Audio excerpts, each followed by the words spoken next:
Anne, a crown princess from an European nation on a state visit to Rome, becomes frustrated with her tightly scheduled life and secretly leaves her country's embassy. The delayed effect of a sedative makes her fall asleep on a bench, where Joe Bradley, an expatriate reporter for the American News Service, finds her, without recognizing who she is, thinking that she is intoxicated. Joe lets her spend the night in his apartment. The next morning, Joe hurries off late to work and gives his editor, Mr. Hennessy, false details of his attendance at the princess's press conference. When Hennessy informs him that the event had been cancelled and shows him a news item about the princess's sudden illness, with a picture of her in it, he realizes who is asleep in his apartment. Seeing an opportunity, Joe privately calls his photographer friend, Irving Radovich, to get him to secretly take pictures. Joe then tells Hennessy that he will get an exclusive wide-ranging interview with the princess, and asks how much that would be worth.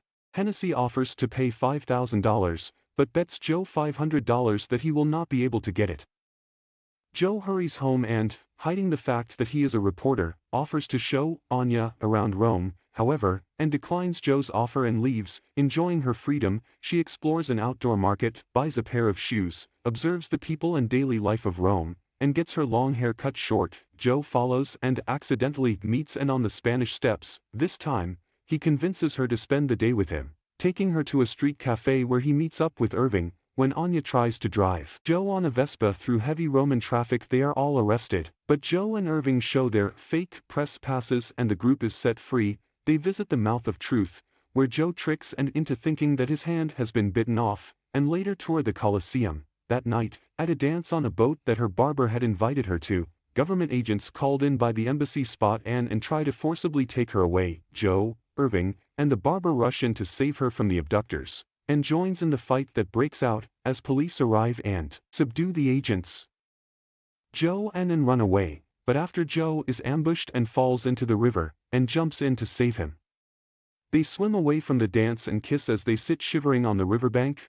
Later at Joe's apartment, while drying their wet clothes, they share tender bittersweet moments, regretfully bowing to her royal responsibilities, and asks Joe to drive her to a corner near the embassy, where they kiss again. She bids a tearful farewell and resumes her duties as a princess.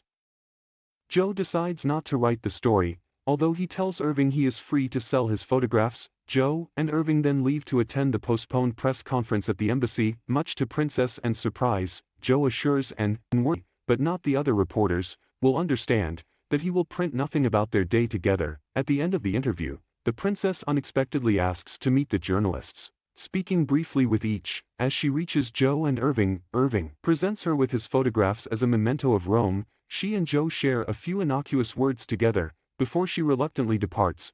After the rest of the press leave, Joe stays for a while, then walks away alone.